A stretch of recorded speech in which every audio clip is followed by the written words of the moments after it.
ಶ್ರೀ ಗಣೇಶ ಶಾರದಾ ಗುರುಭ್ಯೋ ನಮಃ.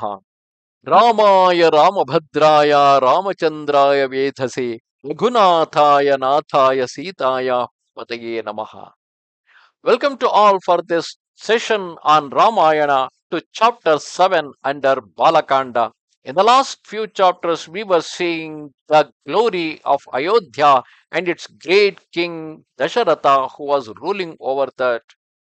Continuing the story, explaining the administration of the kingdom, ever devoted to the welfare of King Dasharatha, the ministers of the house of Ikshvaku were possessed of all the virtues. Their counsels were based on truth and they understood the import of the royal commands immediately. Eight of the king's counselors were famed, untiringly employed in the affairs of the state. They were honest and devoted to the cultivation of virtue. Their names were Drishti, Jayanta, Vijaya, Siddhanta, Arth, uh, Arthasadhaka, Ashoka, Mantrapala, and Sumantra. The great and holy sages Vasishta and Vamadeva assisted the king in his observance of spiritual duties and also acted as his advisors.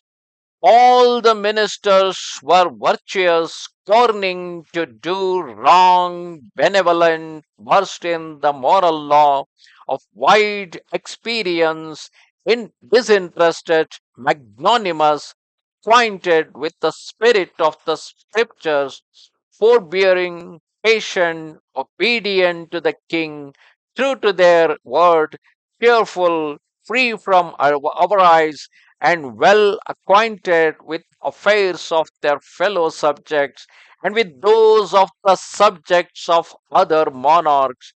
They were efficient, firm in friendship, and even passed judgment on their own sons if they broke the law. These counselors were expert in the science of economics and warfare and never inflicted unmerited punishment on even an enemy. They were brave and unambitious, conversant with every branch of political life. They protected all those who lived in the state, adding to the royal treasury without burdening the learned and the warriors. They inflicted penalties on wrongdoers with due regard to their capacity for bearing it. These ministers were pure of heart and of chastity conduct.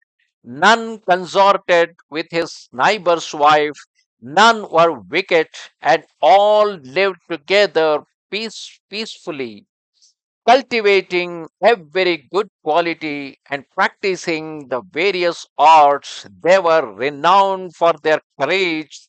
Their fair name was published abroad, and their lives were guided by reason. Skilled in the laws of the country and blessed with wealth, they issued wise edicts and exercised their minds in philosophical debate. Quitted Acquainted with the moral code, they conversed affectionately with each other. Such were King Dasharatha's ministers, who, informed by their agents of the needs of the people, satisfied them and governed with prudence. In the administration of his kingdom, the king never permitted unrighteousness to cause dissension and became known throughout the world as an ocean of truth.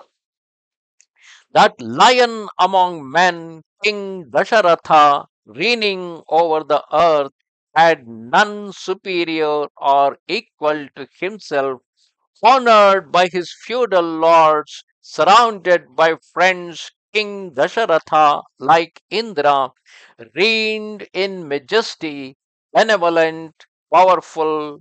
accomplished and gracious King Dasharatha protected Ayodhya and shone in splendor like the sun illuminating the world.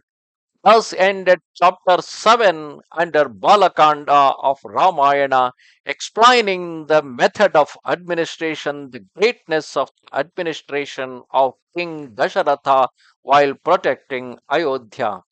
Namaste Sharada Devi, Kashmira Puravasini, Twamaham Prathaye Nityam, Vidya Danancha Dehime. Goodbye.